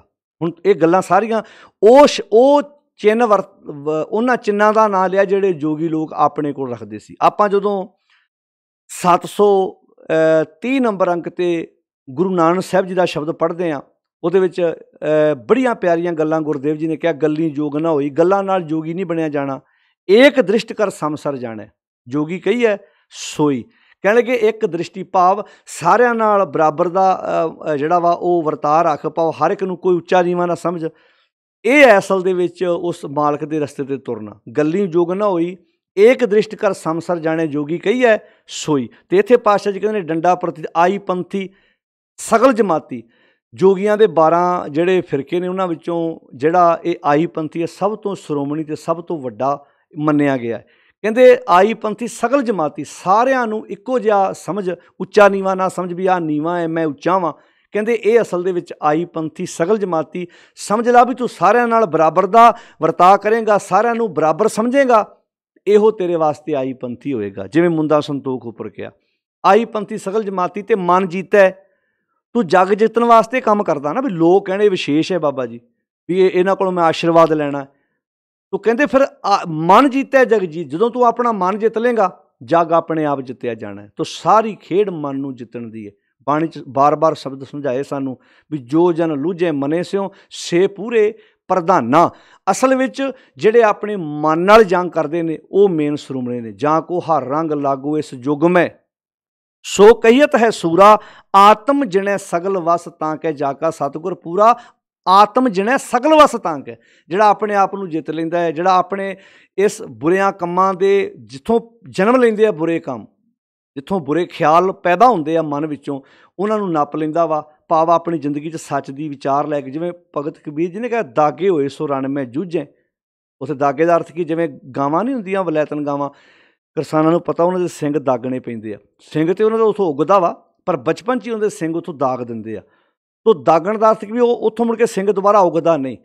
ਜਿਹਨੇ ਆਪਣੀ ਬੁਰਾਈ ਨੂੰ ਦਾਗ ਲਿਆ ਉਹੀ ਇਸ ਸੰਸਾਰ ਦੇ ਇਸ ਮੈਦਾਨੇ ਜੰਗ ਵਿੱਚ ਜਿੱਤ ਪ੍ਰਾਪਤ ਕਰ। ਦਾਗੇ ਹੋਏ ਜਿਹਨੇ ਆਪਣੇ, ਜਿਵੇਂ ਗਾਂ ਦਾ ਸਿੰਗ ਦਾਗਿਆ ਜਾਂਦਾ ਸੀ, ਤੁਸੀਂ ਵੇਖਿਆ ਨਾ ਕਈਆਂ ਜਾਨਵਰਾਂ ਦੇ ਸਿੰਗ ਦਾਗਣੇ ਪੈਂਦੇ। ਕਈ ਮੱਝਾਂ ਵੀ ਮਾਰ ਕੰਡੀਆਂ ਹੁੰਦੀਆਂ ਨੇ, ਕਈ ਮਾਰਦੀਆਂ ਨੇ, ਸਾਰ ਕੇ ਸਿੰਗ ਵੱਢਣੇ ਪੈਂਦੇ ਆ। ਤੋ ਗਾਵਾਂ ਦੇ ਸਿੰਗ ਦਾਗੇ ਜਾਂਦੇ ਆ, ਭਾਵ ਉੱਥੋਂ ਸਿੰਗ ਨੂੰ ਦਾਗ ਦੇਣਾ ਤਾਂ ਕਿ ਇੱਥੇ ਸਿੰਗ ਉੱਗੇ ਨਾ। ਐਸਾ ਨਹੀਂ ਵੀ ਉਹਨਾਂ ਗਾਵਾਂ ਦੇ ਸਿੰਗ ਹੁੰਦੇ ਨਹੀਂ, ਹੁੰਦੇ ਆ, ਪਰ ਸਿੰਗ ਦਾਗ ਦਿੰਦੇ ਆ ਤਾਂ ਕਿ ਇਹ ਜਦੋਂ ਕਿਸੇ ਨੂੰ ਇੱਦਾਂ ਮਾਰੇਗੀ ਤਾਂ ਕਿਸੇ ਦਾ ਨੁਕਸਾਨ ਨਾ ਕਰੇ। ਇੱਦਾਂ ਹੀ ਆਪਣੀ ਜ਼ਿੰਦਗੀ 'ਚ ਬੁਰਾਈ ਨੂੰ ਦਾਗਣਾ। ਦਾਗੇ ਹੋਏ ਸੋ ਰਣ ਮੈਂ ਜੂਝੈ, ਜਿਹੜੇ ਆਪਣੀ ਬੁਰਾਈ ਨੂੰ ਦਾਗ ਲੈਂਦੇ ਆ ਇਸ ਰਣ ਦੇ ਵਿੱਚ ਜੂਝਦੇ ਆ, ਫਿਰ ਉਹ ਜਿੱਤ ਪ੍ਰਾਪਤ ਕਰਦੇ। ਬਿਨ ਦਾਗੇ ਜਿਨ੍ਹਾਂ ਨੇ ਆਪਣੀ ਬੁਰਾਈ ਨੂੰ ਨਹੀਂ ਦਾਗਿਆ, ਬੁਰਾਈ ਨੂੰ ਨਹੀਂ ਮਾਰਿਆ, ਕਹਿੰਦੇ ਭੱਗ ਜਾਈ, ਉਹ ਇਸ ਮੈਦਾਨੇ ਜੰਗ ਵਿੱਚ ਜਿੱਤ ਪ੍ਰਾਪਤ ਕਦੀ ਵੀ ਨਹੀਂ ਕਰ ਸਕਦੇ। ਮਨ ਜੀਤੈ ਜਗ ਜੀਤ, ਇਹੋ ਗੱਲ ਆਖੀ ਆਦੇਸ ਤਿਸੈ ਆਦੇਸ, ਆ ਆਇਆ ਸ੍ਰੀ ਨਮਸਕਾਰ ਕਰਨੀ। ਤਿਸੈ ਆਦੇਸ ਆਦ ਅਨੀਲ ਅਨਾਦ ਅਨਾਹਤ ਜੁਗ ਜੁਗ ਏਕੋ ਵੇਸ। ਤੇ ਪਾਤਸ਼ਾਹ ਕਹਿੰਦੇ ਆਹ ਜਿਹੜੀਆਂ ਤੂੰ ਚਿੰਨ੍ਹ ਧਾਰਨ ਕਰੀ ਬੈਠਾ ਨਾ, ਇਹਦੇ ਨਾਲ ਕੱਖ ਨਹੀਂ ਹੋਣਾ। ਜੋਗ ਨਾ ਖਿੰਥਾ, ਤੂੰ ਆਪਣੇ ਤਨ ਦੇ ਉੱਤੇ ਖਿੰਥਾ ਪਾਈ ਹੋਈ ਹੈ, ਗੋਦੜੀ ਪਾਈ ਹੋਈ ਹੈ। ਕਹਿੰਦੇ ਜੋਗ ਦਾ ਅਰਥ ਹੈ ਮਿਲਾਪ। ਇਹ ਖਿੰਥਾ ਪਾਇਆ ਰੱਬ ਦਾ ਮਿਲਾਪ ਨਹੀਂ ਹੋਣਾ। ਜੋਗ ਨਾ ਖਿੰਥਾ, ਜੋਗ ਨਾ ਡੰਡਾ, ਆਹ ਹੱਥ ਵਿੱਚ ਡੰਡਾ ਫੜੀ ਫਿਰਦਾ, ਇਹਦੇ ਨਾਲ ਵੀ ਮਿਲਾਪ ਨਹੀਂ ਹੋਣਾ। ਜੋਗ ਨਾ ਡੰਡਾ, ਜੋਗ ਨਾ ਭਸਮ ਚੜਾਈ ਹੈ, ਸਰੀਰ 'ਤੇ ਸੁਆਹ ਮਲ ਕੇ ਬੈਠਾ। ਜੋਗ ਨਾ ਮੁੰਦੀ, ਮੂੰਡ ਮੁੰਡਾਇਆ, ਆੜਾ ਤੂੰ ਮੂੰਹ ਸਿਰ ਮਨਾਈ ਫਿਰਦਾ। ਜੋਗ ਨਾ ਸਿੰਗੀ ਵਾਹੀ ਹੈ, ਜਿਹੜਿਆਂ ਤੂੰ ਆਹ ਸਿੰਗੀ ਨਾਦ ਵਜਾਉਂਦਾ ਫਿਰਦਾ। ਅੰਜਨ ਮਾਹੇ, ਹਾਂ ਪਰਿਵਾਰ 'ਚ ਰਹਿ ਕੇ, ਅੰਜਨ ਦਾ ਅਰਥ ਹੈ ਕਾਲਖ, ਸਮਾਜ ਦੀਆਂ ਜ਼ਿੰਮੇਵਾਰੀਆਂ ਨਿਭਾਉਂਦਿਆਂ ਹੋਏ ਅੰਜਨ ਮਾਹੇ ਨਿਰੰਜਨ ਰਹੀ ਹੈ। ਸੁਰਤ ਆਪਣੀ ਨਿਰੰਜਨ ਨਾਲ ਜੋੜ ਕੇ ਰੱਖਣੀ ਹੈ, ਰਹਿਣਾ ਸਮਾਜ ਦੇ ਵਿੱਚ ਅੰਜਨ ਮਾਹੇ ਨਿਰੰਜਨ ਰਹੀ ਹੈ। ਜੋਗ ਜੁਗਤ ਇਮ ਪਾਈ ਹੈ ਗੱਲੀ, ਜੋਗ ਨਾ ਹੋਈ ਏਕ ਦ੍ਰਿਸ਼ਟ ਕਰ ਸਮਸਰ ਜਾਣੇ, ਜੋਗੀ ਕਹੀ ਹੈ ਸੋਈ। ਜੋਗ ਨਾ ਬਾਹਰ ਮੜੀ ਮਸਾਣੀ, ਕਹਿਣ ਲੱਗੇ ਲੋਕ ਮੜੀਆਂ ਮਸਾਣਾਂ 'ਤੇ ਬਾਹਰ ਤੁਰੇ ਫਿਰਦੇ ਆ। ਕਹਿੰਦੇ ਬਾਹਰ ਰਿਆਂ ਵੀ ਉਸ ਸੱਚ ਦਾ ਮਿਲਾਪ ਨਹੀਂ ਹੋਣਾ। ਜੋਗ ਨਾ ਬਾਹਰ ਮੜੀ ਮਸਾਣੀ, ਜੋਗ ਨਾ ਤਾੜੀ, ਤਾੜੀ ਦਾ ਅਰਥ ਸਮਾਧੀ, ਸਮਾਧੀ ਲੈ ਵੀ ਉਹਦਾ ਮਿਲਾਪ ਨਹੀਂ ਹੋਣਾ। ਜਿਵੇਂ ਆਪਾਂ ਪਿੱਛੇ ਪੜ੍ਹ ਆਏ ਹਾਂ ਵੀ ਗਾਵੇਂ ਸਿੱਧ ਸਮਾਧੀ ਅੰਦਰ ਗਾਵਨ ਸਾਧ ਵਿਚਾਰੇ, ਸਿੱਧ ਲੋਕ ਸਮਾਧੀਆਂ ਲਾ ਲਾ ਕੇ ਗਾਉਣ ਦੇ ਦਾਅਵੇ ਕਰਦੇ ਸੀ, ਪਰ ਪ੍ਰਵਾਨ ਨਹੀਂ ਕੀਤੇ। ਸਿੱਧਾ ਕਹਿਤਾ ਜੋਗ ਨਾ ਤਾੜੀ ਲਾਈ ਹੈ, ਜੋਗ ਨਾ ਦੇਸ ਦਸੰਤਰ ਭਮਿਆ, ਬਾਹਰ ਭਰਮਣ ਨਾਲ ਉੱਥੇ ਚੱਲ ਜਾਓ, ਉੱਥੇ ਜਾ ਕੇ ਯਾਤਰਾ ਕਰ ਆਓ। ਜੋਗ ਨਾ ਦੇਸ ਦਸੰਤਰ ਭਮਿਆ, ਜੋਗ ਨਾ ਤੀਰਥ ਨਹਾਈਏ, ਥਾਂ ਥਾਂ ਤੇ ਤੀਰਥਾਂ ਦੇ ਇਸ਼ਨਾਨ ਕੀਤਿਆਂ ਵੀ ਉਹਦਾ ਮਿਲਾਪ ਨਹੀਂ ਹੋਣਾ। ਕਹਿੰਦੇ ਅੰਜਨ ਮਾਹੇ ਨਿਰੰਜਨ ਰਹੀ ਹੈ, ਜੋਗ ਜੁਗ ਤੇ ਪਾਈ ਹੈ। ਫਿਰ ਅੱਗੇ ਕਹਿ ਦਿੱਤਾ ਸਤਿਗੁਰ ਭੇਟੇ ਤਾਂ ਸਹਿਸਾ ਟੁੱਟੇ। ਜਦੋਂ ਸਤਿਗੁਰੂ ਜੀ ਮਿਲਦੇ ਨੇ, ਸੁਰਤ ਵਿੱਚ ਸ਼ਬਦ ਆਣ ਕੇ ਟਿਕਦਾ ਵਾ ਤੇ ਅੰਦਰ ਦਾ ਸਹਿਮ ਟੁੱਟਦਾ। ਧਾਵਤ ਜਿਹੜਾ ਮਨ ਬਾਹਰ ਭੜਕਦਾ ਸੀ, ਵਰਜ ਰਹਾਈ ਹੈ ਤੇ ਫਿਰ ਨਚਰ ਚਰੈ ਸਹਿਜ ਧੁਨ ਲੱਗੇ। ਫਿਰ ਅੰਦਰੋਂ ਗੁਣਾਂ ਦਾ ਝਰਨਾ ਫੁੱਟਦਾ, ਚੰਗਿਆਈ ਦਾ ਝਰਨਾ ਫੁੱਟਦਾ, ਸੋਹਣੀਆਂ ਵਿਚਾਰਾਂ ਦਾ ਝਰਨਾ ਫੁੱਟਦਾ। ਜਿਵੇਂ ਝਰਨੇ 'ਚੋਂ ਪਾਣੀ ਲਗਾਤਾਰ ਨਿਰੰਤਰ ਵਹਿੰਦਾ, ਨਚਰ ਚਰੈ ਸਹਿਜ ਧੁਨ ਲੱਗੇ। ਸੁਰਤ ਸਹਿਜ ਵਿੱਚ ਟਿਕ ਜਾਂਦੀ ਹੈ ਤੇ ਘਰ ਹੀ ਪਰਚਾ ਪਾਈ ਹੈ। ਫਿਰ ਪਰੀਚੇ ਘਰੇ ਹੀ ਹੋ ਜਾਂਦਾ, ਫਿਰ ਬਾਹਰ ਜਾਣ ਦੀ ਲੋੜ ਨਹੀਂ। ਜਿਹੜੀ ਪੂਜਾ ਕਾਲ ਕੀ ਆ, ਪਰਚਾ ਸ਼ਬਦ ਕਾ, ਪਰਚੇ ਦਾ ਅਰਥ ਹੁੰਦਾ ਪਰੀਚੇ, ਜਾਣ ਪਛਾਣ। ਜਿਵੇਂ ਆਪਾਂ ਨਹੀਂ ਕਹਿੰਦੇ ਫਲਾਣੇ ਬੰਦੇ ਨਾਲ ਮੇਰਾ ਪਰੀਚੇ ਨਹੀਂ ਕਰਾਇਆ ਤੁਸੀਂ, ਮੈਨੂੰ ਤਾਂ ਜਾਣਦਾ ਹੀ ਨਹੀਂ ਆ। ਫਿਰ ਕਹਿੰਦੇ ਉਸ ਮਾਲਕ ਨਾਲ ਤੇਰਾ ਘਰੇ ਪਰੀਚੇ ਹੋ ਗਿਆ। ਜਿਹਦਾ ਘਰੇ ਪਰੀਚੇ ਹੋ ਗਿਆ ਨਾ, ਫਿਰ ਉਹਨੂੰ ਗਾਉਣ ਦਾ ਵੀ ਆਨੰਦ ਵੱਖਰਾ ਹੀ ਆਏਗਾ, ਫਿਰ ਉਹ ਵਿਖਾਵਾ ਕਦੇ ਨਹੀਂ ਕਰੇਗਾ। ਘਰ ਹੀ ਪਰਚਾ ਪਾਈ ਹੈ, ਅੰਜਨ ਮਾਹੇ ਨਿਰੰਜਨ ਰਹੀ ਹੈ, ਜੋਗ ਜੁਗਤ ਇਮ ਪਾਈ ਹੈ। ਕਿੰਨੇ ਪਿਆਰੇ ਸ਼ਬਦ ਵਰਤੇ, ਕਹਿੰਦੇ ਵਾਜੇ ਬਾਜੋਂ ਸਿੰਗੀ ਵਾਜੈ, ਵਾਜਾ ਵਜਾਉਣ ਦੀ ਲੋੜ ਨਹੀਂ, ਵਾਜੇ ਬਾਜੋਂ ਸਿੰਗੀ ਵਾਜੈ, ਤਉ ਨਿਰਭਉ ਪਦ ਪਾਈ ਹੈ, ਅੰਜਨ ਮਾਹੇ ਨਿਰੰਜਨ ਰਹੀ ਹੈ। ਕਹਿਣ ਲੱਗੇ ਅੰਜਨ ਮਾਹੇ ਨਿਰੰਜਨ ਰਹੀ ਹੈ। ਕਿੰਨੇ ਪਿਆਰੇ ਸ਼ਬਦ ਵਰਤੇ ਨੇ ਇੱਥੇ, ਕਿੰਨੀਆਂ ਪਿਆਰੀਆਂ ਸਿੱਖਿਆਵਾਂ ਸਾਨੂੰ ਦਿੱਤੀਆਂ ਨੇ ਗੁਰਦੇਵ ਪਿਤਾ ਮਹਾਰਾਜ ਜੀ ਨੇ। ਇਹ 28 ਨੰਬਰ ਪੌੜੀ, ਜਿਹਦੇ ਵਿੱਚ ਗੁਰਦੇਵ ਜੀ ਨੇ ਮੁੰਦਰਾਂ ਦੀ ਗੱਲ ਕੀਤੀ, ਜਿਹਦੇ ਵਿੱਚ ਗੁਰਦੇਵ ਜੀ ਨੇ ਖੱਪਰ ਦੀ ਗੱਲ ਕੀਤੀ, ਜਿਹਦੇ ਵਿੱਚ ਗੁਰਦੇਵ ਪਿਤਾ ਮਹਾਰਾਜ ਜੀ ਨੇ ਜਿਨ੍ਹਾਂ ਚਿੰਨ੍ਹਾਂ ਦਾ ਨਾਂ ਲਿਆ, ਜੋ ਕਿ ਆਮ ਲੋਕ ਵਰਤ ਕੇ ਆਮ ਲੋਕਾਂ ਦੇ ਉੱਤੇ ਪ੍ਰਭਾਵ ਪਾਉਂਦੇ ਸੀ ਕਿ ਅਸੀਂ ਤੁਹਾਡੇ ਨਾਲੋਂ ਵੱਖਰੇ ਹਾਂ। ਪਾਤਸ਼ਾਹ ਕਹਿੰਦੇ ਨਹੀਂ ਭਾਈ, ਇਹਨਾਂ ਚਿੰਨ੍ਹਾਂ ਨੂੰ, ਜਿਵੇਂ ਆਪਾਂ ਆਸਾ ਕੀ ਵਾਰ 'ਚ ਪੜ੍ਹਦੇ ਹਾਂ, ਗੁਰਦੇਵ ਜੀ ਦਇਆ ਕਪਾਹ ਸੰਤੋਖ ਸੂਤ ਜਤ ਗੰਢੀ ਸੱਤ ਵਟ ਦੀ ਗੱਲ ਕਰਦੇ। ਵੇਖੋ ਇਹ ਗੁਰਦੇਵ ਮਹਾਰਾਜ ਇੱਦਾਂ ਜਿਵੇਂ ਕਲਾਸ ਲਾ ਕੇ ਨਹੀਂ ਬੈਠੇ ਹੁੰਦੇ, ਜਦੋਂ ਜੋਗੀ ਨਾਲ ਗੱਲ ਕਰਦੇ ਉਦੋਂ ਕਹਿੰਦੇ ਮੁੰਦਾਂ ਸੰਤੋਖ, ਜਦੋਂ ਬ੍ਰਾਹਮਣ ਨਾਲ ਗੱਲ ਕਰਦੇ ਕਹਿੰਦੇ ਨੇ ਦਇਆ ਕਪਾਹ ਸੰਤੋਖ ਸੂਤ। ਉਹਨੂੰ ਸੂਤ ਕਿਉਂਕਿ ਜੋਗੀ ਨੂੰ ਮੁੰਦਰਾਂ ਦੀ ਸਮਝ ਆ ਅਤੇ ਬ੍ਰਾਹਮਣ ਨੂੰ ਸੂਤ ਦੀ ਸਮਝ ਆ। ਜਦੋਂ ਕਿਰਸਾਨ ਨਾਲ ਗੱਲ ਕਰਦੇ ਆ ਉਦੋਂ ਕਹਿੰਦੇ ਮਨ ਨਾਲੀ ਕਿਰਸਾਨੀ ਕਰਨੀ, ਸ਼ਰਮ ਪਾਣੀ ਤਨ ਖੇਤ ਨਾਮ ਬੀਜ ਸੰਤੋਖ ਸੁਹਾਗਾ। ਕਿਉਂਕਿ ਕਿਰਸਾਨ ਨੂੰ ਸੁਹਾਗੇ ਦੀ ਸਮਝ ਆ ਵੀ ਜਦੋਂ ਫਸਲ ਬੀਜ ਦਈਏ, ਸੁਹਾਗਾ ਨਾ ਫੇਰੀਏ। ਅਤੇ ਕਈ ਵਾਰੀ ਪੰਛੀ ਬੀਜ ਚੁੱਕ ਕੇ ਲੈ ਜਾਂਦੇ ਆ। ਸਭ ਕੁਝ ਬੰਦੇ ਦੇ ਕੋਲ ਹੋਵੇ, ਜੇ ਸੰਤੋਖ ਦਾ ਸੁਹਾਗਾ ਨਾ ਫਿਰਿਆ ਹੋਵੇ ਅਤੇ ਵਕਾਰ ਅੰਦਰੋਂ ਚੰਗਿਆਈ ਦਾ ਬੀਜ ਚੁੱਕ ਕੇ ਲੈ ਜਾਂਦੇ ਆ। ਕਿਰਸਾਨ ਨੂੰ ਸੁਹਾਗੇ ਦੀ ਸਮਝ ਆ, ਜੋਗੀ ਨੂੰ ਮੁੰਦਰਾਂ ਦਾ ਪਤਾ, ਅਤੇ ਜਿਹੜਾ ਵਿਪਰ ਵਾ ਜਿਹਨੇ ਜਨੇਊ ਪਵਾਉਣਾ ਲੋਕਾਂ ਕੋਲੋਂ ਜਾਂ ਪਾਉਣਾ ਜਿਹਨੇ, ਉਹਨੂੰ ਸੂਤ ਦੀ ਸਮਝ ਆ। ਤੋ ਸ਼ਬਦ ਉੱਥੇ ਸੂਤ, ਹੁਣ ਸ਼ਬਦ ਤੇ ਸੰਤੋਖ ਹੀ ਹੈ ਨਾ। ਸਮਝਾਉਣ ਲਈ ਗੁਰਦੇਵ ਜੀ ਨੇ ਇਹ ਤਰੀਕਾ ਵਰਤਿਆ। ਇਹ ਉਹ ਬਾਣੀ ਜਿਹਦੇ ਬਾਰੇ ਆਮ ਕਿਹਾ ਜਾਂਦਾ, ਵੇਖੋ ਜੀ ਬਾਣੀ ਔਖੀ ਸੀ ਇਸ ਕਰਕੇ ਸਾਨੂੰ ਆਸੇ ਪਾਸਿਓਂ ਆਸਰਾ ਲੈਣਾ ਪਿਆ। ਬਾਣੀ ਤਾਂ ਇੰਨੀ ਸੌਖੀ ਹੈ, ਗੁਰਦੇਵ ਪਿਤਾ ਮਹਾਰਾਜ ਨੇ ਆਮ ਜਨ ਸਧਾਰਨ ਤੱਕ ਵੀ ਗੱਲ ਪਹੁੰਚਾ ਦਿੱਤੀ। ਕਈ ਕਹਿਣਗੇ ਵੇਖੋ ਜੀ ਤਾਂ ਸਾਨੂੰ ਪਾਸਿਓਂ ਕੱਚੇ ਧਾਰਨਾ ਪੜ੍ਹਨੀਆਂ ਪੈਂਦੀਆਂ, ਕੱਚੇ ਗੀਤ ਗਾਉਣੇ ਪੈਂਦੇ ਆ, ਕਿਉਂਕਿ ਬਾਣੀ ਥੋੜ੍ਹੀ ਜਿਹੀ ਔਖੀ ਆ ਸੌਖਿਆਂ ਸਮਝਾਉਣ ਵਾਸਤੇ। ਉਹ ਭਲਿਓ ਬਾਣੀ ਤਾਂ ਇੰਨੀ ਹੈ ਹੀ ਸੌਖੀ ਆ। ਬਾਣੀ ਤਾਂ ਉਸ ਬੰਦੇ ਨੂੰ ਵੀ ਗੁਰਦੇਵ ਨੇ ਸਮਝਾ ਦਿੱਤੀ ਜਿਹੜਾ ਬੰਦਾ ਸਮਝਣ ਤੋਂ ਕਿਤੇ ਬਹੁਤ ਅਸਮਰੱਥ ਸੀ, ਜਿਹੜਾ ਕਹਿੰਦਾ ਮੈਨੂੰ ਸਮਝ ਨਹੀਂ। ਯਾਦ ਰੱਖਣਾ, ਵਜਾਉਣਾ ਨਾ ਆਉਂਦਾ ਹੋਵੇ, ਇਹ ਹਾਰਮੋਨੀਆ ਵੀ ਆਮ ਬੰਦੇ ਵਾਸਤੇ ਇੱਕ ਪੇਟੀ ਹੈ। ਮੈਂ ਕਈ ਵਾਰੀ ਸੌਖੀ ਗੱਲ ਕਹਿੰਦਾ, ਜਿਸ ਬੰਦੇ ਨੂੰ ਹਾਰਮੋਨੀਆ ਨਹੀਂ ਵਜਾਉਣਾ ਆਉਂਦਾ ਉਹਨੂੰ ਲਿਆ ਕੇ ਦਾ ਹਾਰਮੋਨੀਆ ਫੜਾ ਦਿਓ। ਉਹਨੂੰ ਜਦੋਂ ਸਰਗਮਾਂ ਬਾਰੇ ਕੋਈ ਨੌਲੇਜ ਨਹੀਂ, ਉਹ ਤਾਂ ਇੱਦਾਂ ਕਹੇਗਾ ਨਾ ਹਾਰਮੋਨੀਆ ਖਰਾਬ ਹੈ। ਲਾਗੇ ਬੰਦਾ ਕਹਿੰਦਾ ਪਰਾਂ ਭਰਾਵਾ ਤੈਨੂੰ ਮੈਂ ਦੱਸਦਾ, ਜਦੋਂ ਸਰਗਮਾਂ 'ਤੇ ਹੱਥ ਰੱਖਦਾ, ਜਦੋਂ ਸੁਰਾਂ ਦੇ ਉੱਤੇ ਹੱਥ ਰੱਖ ਕੇ ਵਜਾਉਂਦਾ, ਉਹਨੂੰ ਪਤਾ ਵੀ ਸਾ ਰੇ ਗਾ ਮਾਂ ਪਾ ਧਾ ਨੀ ਸਾ, ਵੀ ਇਹ ਉਹਨੂੰ ਪਤਾ, ਉਹਨੂੰ ਸਰਗਮਾਂ ਬਾਰੇ ਨੌਲੇਜ ਆ, ਉਹਨੂੰ ਸੁਰਾਂ ਬਾਰੇ ਪਤਾ। ਉਹ ਹਾਰਮੋਨੀਅਮ ਵਿੱਚੋਂ ਤਰ੍ਹਾਂ ਤਰ੍ਹਾਂ ਦੀ ਸੰਗੀਤ ਦੀ ਆਵਾਜ਼ ਕੱਢਦਾ। ਇੱਕ ਲੱਕੜ ਦਾ ਟੁਕੜਾ ਹੈ ਬੰਸਰੀ, ਉਹ 'ਚ ਛੇਕ ਕੀਤੇ ਹੋਏ ਨੇ, ਜਦੋਂ ਬੰਦਾ ਆਪਣੇ ਮੂੰਹ ਨਾਲ ਲਾ ਕੇ ਉਹ 'ਚ ਹਵਾ ਭਰਦਾ, ਤਰ੍ਹਾਂ ਤਰ੍ਹਾਂ ਦੀ ਆਵਾਜ਼ ਆਉਂਦੀ ਹੈ, ਬਹੁਤ ਪਿਆਰੀ ਸੰਗੀਤ ਉਹਦੇ ਵਿੱਚੋਂ ਨਿਕਲਦਾ। ਪਰ ਇਹਦਾ ਲੱਕੜ ਦਾ ਟੁਕੜਾ ਇੱਥੇ ਰੱਖ ਦਿਓ ਟੇਬਲ 'ਤੇ, ਦੂਜੇ ਬੰਦੇ ਨੂੰ ਕਿ ਇਹ 'ਚੋਂ ਆਵਾਜ਼ ਕੱਢ ਕੇ ਵਿਖਾ, ਉਹ ਤਾਂ ਇਹੋ ਕਹੇਗਾ ਨਾ ਇਹ ਵੱਜਦੀ ਨਹੀਂ। ਕਹਿੰਦਾ ਵੱਜਦੀ ਤਾਂ ਹੈ, ਸੰਗੀਤ ਤਾਂ ਹੈ, ਪਰ ਸੰਗੀਤ ਕੱਢਣ ਲਈ ਗਿਆਨ ਚਾਹੀਦਾ ਹੈ। ਹੁਣ ਕੋਈ ਵੀ ਚੀਜ਼ ਲਾ ਲਓ ਤੁਸੀਂ, ਮੋਬਾਇਲ ਹੈ, ਗੱਡੀ ਹੈ, ਜਿਹਨੂੰ ਉਹਦੇ ਬਾਰੇ ਨੌਲੇਜ ਨਹੀਂ, ਉਹਦੇ ਵਾਸਤੇ ਤਾਂ ਉਹ ਖਰਾਬ ਹੀ ਹੈ ਨਾ ਭਾਈ। ਬਸ ਇੱਦਾਂ ਹੀ ਹੈ, ਜੇ ਤੁਹਾਡੇ ਘਰ TV ਹੈ, ਉਹ 'ਚ ਕੋਈ ਉਹ ਚੈਨਲ ਲੱਗਾ ਜਿਹੜੀ ਲੈਂਗੁਏਜ ਤੁਹਾਨੂੰ ਨਹੀਂ ਆਉਂਦੀ, ਤੁਸੀਂ ਤਾਂ ਇਹੋ ਕਹੋਗੇ ਨਾ ਕਿ ਭਾਈ ਇਹ TV ਚੱਲਦਾ ਨਹੀਂ, ਜਾਂ ਤੁਸੀਂ ਇਹ ਕਹੋਗੇ ਇਹ ਜਿਹੜੀ TV ਖਰਾਬ ਹੈ। ਦੂਜਾ ਕਹੇਗਾ ਭਰਾਵਾ TV ਚੱਲਦਾ ਹੈ, ਇਹ 'ਚ ਸਭ ਕੁਝ ਆ ਰਿਹਾ ਹੈ, ਤੂੰ ਇਹ ਮੰਨ ਕਿ ਆਹ ਜਿਹੜੀ ਲੈਂਗੁਏਜ ਹੈ ਇਹ ਤੈਨੂੰ ਲੈਂਗੁਏਜ ਸਮਝ ਨਹੀਂ ਆਉਂਦੀ, ਤੂੰ ਆਪਣੀ ਗਲਤੀ ਮੰਨ। ਗੁਰੂ ਦੀ ਭਾਸ਼ਾ ਸਾਨੂੰ ਸਿੱਖਣੀ ਪੈਣੀ ਹੈ, ਗੁਰੂ ਦੀ ਬਾਣੀ ਖੁਦ ਪੜ੍ਹੀਏ, ਗੁਰੂ ਦੀ ਬਾਣੀ ਕੁਝ ਸੁਣੀਏ ਸਮਝੀਏ। ਤੁਸੀਂ ਪੇਪਰ ਹੀ ਵੇਖ ਲਓ, ਜਦੋਂ ਆਪਾਂ ਪੇਪਰ ਪੜ੍ਹਦੇ ਹਾਂ ਇੱਕ ਬੰਦਾ ਅਖਬਾਰ 1 ਘੰਟਾ ਲਾ ਕੇ ਪੜ੍ਹਦਾ, 5-7 ਖਬਰਾਂ ਦੂਜੇ ਨੂੰ ਸੁਣਾ ਦਿੰਦਾ ਬਾਅਦ ਵਿੱਚ, ਅੱਜ ਆਹ ਨਿਊਜ਼ ਆਈ ਹੈ। ਬਾਣੀ ਘੰਟੇ 2 ਪੜ੍ਹ ਕੇ ਦੂਜੇ ਨੂੰ ਪੁੱਛੋ ਵੀ ਕੀ, ਮੈਨੂੰ 2-4 ਗੱਲਾਂ ਦੱਸ, ਇਹਦਾ ਮਤਲਬ ਸਮਝ ਕੇ ਪੜ੍ਹੀ ਨਹੀਂ। ਉਹਨੇ ਤਾਂ ਟਾਈਮ ਪਾਸ ਕੀਤਾ ਕਿ ਮੈਂ 2-1.5 ਘੰਟਾ ਪਾਠ ਕਰ ਲਿਆ। ਜਦੋਂ ਅਸੀਂ ਅਖਬਾਰ ਪੜ੍ਹ ਕੇ ਦੂਜੇ ਨੂੰ ਅੱਧੇ ਘੰਟੇ ਬਾਅਦ ਦੱਸ ਸਕਦੇ ਵੀ ਅੱਧੇ ਘੰਟੇ ਬਾਅਦ ਛੱਡੋ, ਹਫ਼ਤੇ ਬਾਅਦ, ਮਹੀਨੇ ਬਾਅਦ ਵੀ ਪਤਾ ਹੁੰਦਾ ਫਲਾਣੇ ਦਿਨ ਦੀ ਅਖਬਾਰ 'ਚ ਆਹ ਖਬਰ ਆਈ ਸੀ। ਅਤੇ ਬਾਣੀ ਅੱਧੇ ਘੰਟੇ ਬਾਅਦ ਕੋਈ ਸਾਨੂੰ ਪੁੱਛ ਲਵੇ ਵੀ ਕੀ ਲਿਖਿਆ, ਇਹਦਾ ਅਰਥ ਅਸੀਂ ਬਾਣੀ ਸਮਝ ਕੇ ਪੜ੍ਹਨ ਦੀ ਕੋਸ਼ਿਸ਼ ਨਹੀਂ ਕੀਤੀ। ਜੇ ਸਾਨੂੰ ਲੈਂਗੁਏਜ ਨਾ ਆਉਂਦੀ ਹੋਵੇ, ਸਾਡੇ ਸਾਹਮਣੇ ਜਿਹੜਾ ਮਰਜ਼ੀ ਉਹ ਚੈਨਲ 'ਚ ਖਬਰਾਂ ਸੁਣਾਈ ਜਾਵੇ, ਸਾਡੇ ਭਾਸ਼ਾ ਦਾ TV ਖਰਾਬ ਹੀ ਹੈ। ਅਸੀਂ ਇਹ ਨਹੀਂ ਮੰਨਦੇ ਵੀ ਉਹ ਤਾਂ ਬੋਲ ਰਿਹਾ, ਮੈਨੂੰ ਉਹਦੀ ਭਾਸ਼ਾ ਦੀ ਸਮਝ ਨਹੀਂ ਆ ਰਹੀ। ਸਮਝ ਜਦੋਂ ਆਏਗੀ, ਮੈਂ ਇਹ ਕਦੀ ਨਹੀਂ ਕਹਾਂਗਾ ਵੀ TV ਖਰਾਬ ਹੈ ਜਾਂ ਇਹ ਨਿਊਜ਼ ਜਿਹੜੀ ਹੈ ਉਹ ਗਲਤ ਦੇ ਰਿਹਾ ਜਾਂ ਉਹ ਨਿਊਜ਼ ਮੈਨੂੰ ਸਮਝ ਨਹੀਂ ਆ ਰਹੀ। ਬਸ ਫਰਕ ਇੱਥੇ ਹੀ ਹੈ, ਬਾਣੀ ਦੀ ਵਿਚਾਰ ਸਾਡੀ ਜ਼ਿੰਦਗੀ ਦੇ ਵਿੱਚ ਕਿਉਂ ਨਹੀਂ ਵਸੀ? ਕਿਉਂਕਿ ਅਸੀਂ ਬਾਕੀ ਸਭ ਕੁਝ ਸਿੱਖ ਲਿਆ, ਨਹੀਂ ਸਿੱਖਿਆ ਬਾਣੀ ਪੜ੍ਹਨੀ ਅਤੇ ਵਿਚਾਰਨੀ ਆਪ ਨਹੀਂ ਸਿੱਖ ਪਾਏ। ਇਹ 28 ਨੰਬਰ ਪੌੜੀ 'ਚ ਵੀ ਗੁਰਦੇਵ ਜੀ ਕਹਿੰਦੇ ਨੇ, ਉਸ ਮਾਲਕ ਨੂੰ ਨਮਸਕਾਰ ਕਰੋ।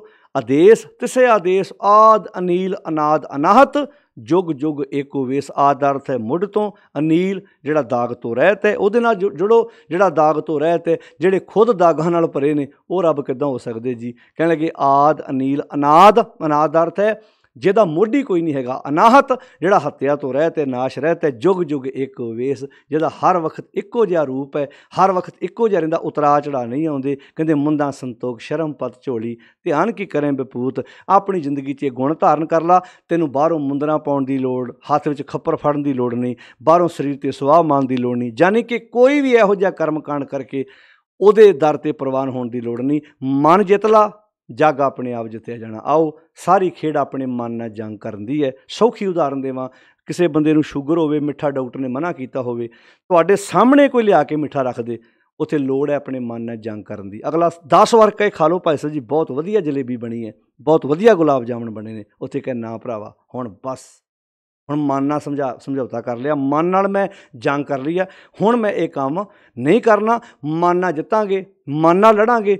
ਮਨ ਕਹਿੰਦਾ ਭਰਾ ਨਾਲ ਬੇਈਮਾਨੀ ਕਰ, ਭਰਾ ਨਾਲ ਨਾ ਲੜ, ਆਪਣੇ ਮਨ ਨਾਲ ਲੜ ਪਾ ਵੀ ਤੇਰੇ ਆਖੇ ਰੱਬ ਵਰਗੇ ਭਰਾ ਨਾਲ ਦੂਰੀ ਨਹੀਂ ਪਾਉਣੀ। ਇਹ ਗੱਲਾਂ ਹੈ ਭਾਵੇਂ ਛੋਟੀਆਂ ਨੇ, ਪਰ ਇਹਨਾਂ ਗੱਲਾਂ ਦੇ ਅਰਥ ਬਹੁਤ ਵੱਡੇ ਨੇ। ਆਓ ਆਪਣੀ ਜ਼ਿੰਦਗੀ 'ਚ ਸੱਤ, ਸੰਤੋਖ, ਦਇਆ, ਧਰਮ, ਧੀਰਜ ਇਹ ਗੁਣ ਲੈ ਕੇ ਜ਼ਿੰਦਗੀ ਨੂੰ ਸੁਚਾਰਾ ਬਣਾਉਣ ਦਾ ਯਤਨ ਕਰੀਏ। ਸਾਰਿਆਂ ਦਾ ਧੰਨਵਾਦ ਜੋ ਨਿਰੰਤਰ ਲਗਾਤਾਰ ਆਪਾਂ ਰਲ ਮਿਲ ਕੇ ਬਾਣੀ ਦੀਆਂ ਵਿਚਾਰਾਂ ਦੀ ਸਾਂਝ ਪਾ ਰਹੇ ਹਾਂ। ਗੁਰੂ ਪਿਆਰੀ ਸਾਧ ਸੰਗਤ ਜੀ, ਆਪਾਂ ਕੋਸ਼ਿਸ਼ ਕਰੀਏ ਇੱਦਾਂ ਹੀ ਬਾਣੀ ਸਮਝਦੇ ਜਾਈਏ, ਵਿਚਾਰ ਕਰਦੇ ਜਾਈਏ ਅਤੇ ਆਪਣੀ ਜ਼ਿੰਦਗੀ 'ਚੋਂ ਨਦੀਨ ਇੱਦਾਂ ਪੁੱਟ ਕੇ, ਜਿਵੇਂ ਕਿਸਾਨ ਨਦੀਨ ਪੁੱਟ ਕੇ ਬਾਹਰ ਸੁੱਟਦਾ ਕਿ ਫਸਲ ਮੋਟੀ ਹੋ ਸਕੇ, ਆਪਣੀ ਜ਼ਿੰਦਗੀ 'ਚੋਂ ਬੁਰਾਈਆਂ ਪੁੱਟ ਕੇ ਬਾਹਰ ਸੁੱਟੀਏ ਤਾਂ ਕਿ ਗੁਣ ਵੱਡੇ ਹੋ ਸਕਣ, ਗੁਣ ਪੱਕੇ ਹੋ ਸਕਣ। ਗੁਣਾਂ ਨੂੰ ਆਪਣੀ ਜ਼ਿੰਦਗੀ ਵਿੱਚ ਵਸਾਈਏ, ਧਾਰਨ ਕਰੀਏ ਅਤੇ ਗੁਣਾਂ ਮੁਤਾਬਕ ਜ਼ਿੰਦਗੀ ਜਿਊਣ ਦਾ ਯਤਨ ਕਰੀਏ। ਇਹੋ ਹੀ ਉਸ ਦੇ ਗੁਣ ਗਾਉਣੇ ਨੇ, ਵਿਣ ਗੁਣ ਕੀਤੇ ਭਗਤ ਨਾ ਹੋਏ। ਸਾਰਿਆਂ ਦਾ ਧੰਨਵਾਦ ਜੀ। ਵਾਹਿਗੁਰੂ ਜੀ ਕਾ ਖਾਲਸਾ, ਵਾਹਿਗੁਰੂ ਜੀ ਕੀ ਫਤਿਹ।